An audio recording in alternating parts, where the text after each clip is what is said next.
বলা হচ্ছে যে নটি বনের সমাহার কৃষ্ণ দ্বৈপায়ন ব্যাস যে আবির্ভূত হয়েছিলেন সেই জায়গাটি হচ্ছে কি না নৈমিষারণ্য বলা হয়। নটি বন সেখানে আছে, আজও সুরক্ষিত। আর সেখানেই তিনি ভাগবত রচনা করছিলেন। কৃষ্ণের দ্বিতীয় রূপ ব্যাসদেব, কৃষ্ণ দ্বৈপায়ন ব্যাস বলা হয় ব্যাসদেবকে। তাই মহামুনি ব্যাসদেব তিনি ভাগবত রচনা করেছিলেন।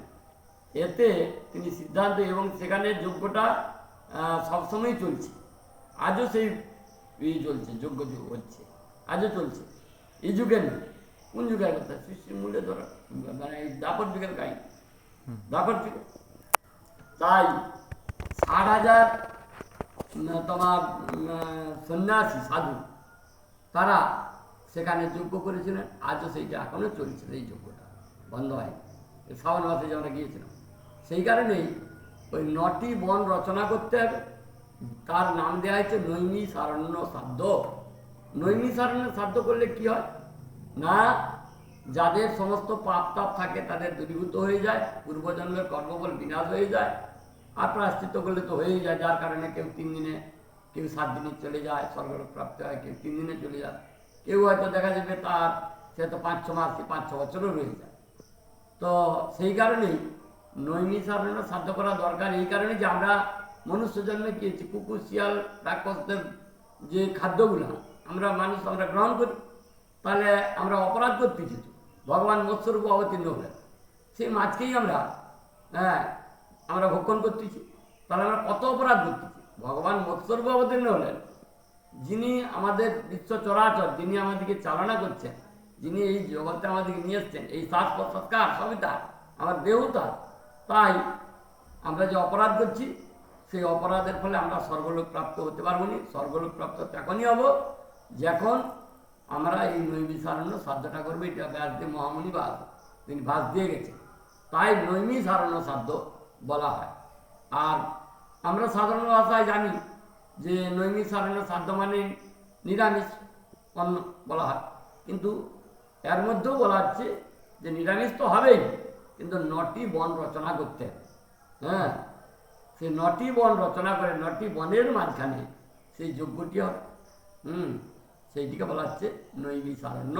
আর নৈমিষারণ্য সাধ্য, এই সাধ্য করলে, তর্পণ করলে কি হয় না, তার সমস্ত যে প্রাপ্তি হয়েছেন তার সমস্ত পাপটা দূরীভূত হয়ে যায়, আর তিনি স্বর্গলোক প্রাপ্ত হয়। তাই আমরা যেহেতু সন্তান সন্ততি, তাই পিতামাতার কাজ করার কর্তব্য আমাদের। তাই তারা যাতে স্বর্গলোক প্রাপ্ত হয়ে যান, ভগবানের চরণে ঠাঁই পান, একাত্মা হয়ে যান, লীন হয়ে যান, তাই আমরা তো সেটাই চাইব। আর যখনই আমরা বলি যে প্রাপ্তি হয়ে গেছে, সাধারণ ভাষায় বলা হয় মারা গেছে, তখন কি হয়, আমরা তাকে স্বর্গলোক প্রাপ্তি বলি। কিন্তু সেটা স্বর্গলোক প্রাপ্তি তখনই হবে যখন এই জাতীয় সাধ্য করা হবে, নৈমিষারণ্য সাধ্য, অন্ন জল সাধ্য নয়। এটাকে মাথায় রাখতে হবে। আমাদের বলা হচ্ছে পরমাত্মা আর জীবাত্মা, প্রেতাত্মা। যখন পরমাত্মা আমাদের এই দেহ ছেড়ে চলে যান, তখন নিথর দেহ, সেই জীবদেহ, এবং জীবদেহকে যখন মারা যায়, মারা যাওয়ার পরে সেটা প্রেতাত্মায় পরিণত হয়ে যায়। আর এই প্রেতাত্মাকেই আমরা জল দান করি, পিণ্ডদান করি, এটাকে মাথায় রাখতে হবে। তাই আমাদের নৈমিষারণ্য সাধ্যটা অত্যাবশ্যই করার দরকার। না করলে আমার তাহলে সন্ততি খুঁজে কেন, সন্তান কেন খুঁজে?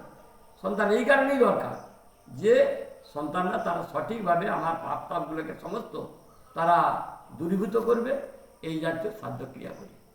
তাই নৈমিষারণ্য সাধ্যটা করা অত্যাবশ্যই দরকার। নিরামিষ তো হবে, এটা হলে স্বর্গলোক প্রাপ্তি হবে। আমরা সাহস কি গো তোমার বাবা কেমন হচ্ছে, না বাবা ধাম প্রাপ্তি হয়েছে, ধরুন কি স্বর্গলোক প্রাপ্তি হয়েছে, সহজ আছে আমরা বলে দিই।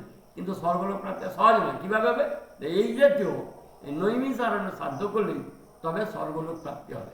আর একটা কথা বিশেষভাবে বলি, যে ব্যাসদেব মহামুনি এই যেখানে তিনি আবির্ভূত হলেন, সেই জায়গাটা ছিল কাদের না, রাক্ষসদের রাজ্য।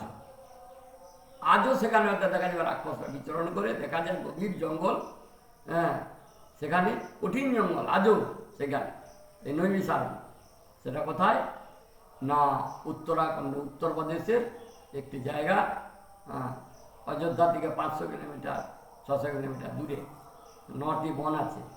সে যেখানে কী হয়েছিল না রামচন্দ্রকে লক্ষ্মণকে মহিরাবন পাতালে প্রবেশ করেছিলেন এবং হনুমান সেই স্থান দিয়ে তিনি তাদের উদ্ধার করেছিলেন। সেইটির নাম হচ্ছে হনুমানগড়। সেই স্থানে ওই নৈমিষার আছে আজও। আর কি যেখানে পঞ্চপাণ্ডব সেই বনে ছিলেন এবং হিড়ম্বাকে তিনি বিয়ে করেছিলেন। হিড়ম্বকে বিয়ে করেছিলেন কে? ভীম বিয়ে করছিলেন। তাই এই জায়গাটায় কি হচ্ছে না, এই জায়গাটা এমনই মানে এক প্রকার বলা যায় রাক্ষসরাজ সেই জায়গাটাকে উদ্ধার করার জন্যে এবং যত সব মানুষকে সব তারা ভক্ষণ করতো, তারা রাক্ষসরা নিয়ে যে তাদের মায়ার দ্বারা নিয়ে যেত, সেই বনে নিয়ে যে তাদের খেতে এবং হাড় গোড় সে হাড় গোড়ের পাহাড় সব হয়ে আছে। তো সেই পাপটাকে ওই স্থানের পাপটাকে দূরীভূত করার জন্যে স্বয়ং ভগবান কি করলেন, তিনি দ্বিতীয় রূপ ধারণ করলেন। কৃষ্ণ দ্বৈপায়ন ব্যাস কৃষ্ণের দ্বিতীয় রূপ। তাই ওখানে গিয়ে ওই বনটায় তিনি পাপটাকে দূরীভূত করলেন, যজ্ঞ করতে লাগলেন তিনি 60,000। তিনি সমস্ত সাধু সন্তকে নিয়ে যজ্ঞ করতে লাগলেন। ওই ভাগবত তিনি রচনা করলেন ওইখানে, যেখানে কি হয়েছিল না আদি যুগের সৃষ্টির মূলে সুদর্শন চক্র পতিত হয়েছিল সেই স্থানে। আজও সেই সুদর্শন চক্রের স্থানে জল পুরা ঘুরছে, জলটা ঘুরছে।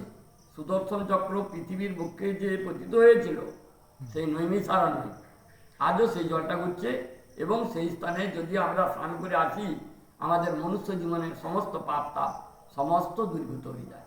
চক্র ওই যে ঘুরতেছে, আমরা স্নান করলে আমাদের পাপ তাপ সব বিনাশ হয়ে যাবে। চক্র কি করে? বিনাশ করে। তাই আমাদের সমস্ত পাপ তাপ দূরীভূত হয়ে যাবে।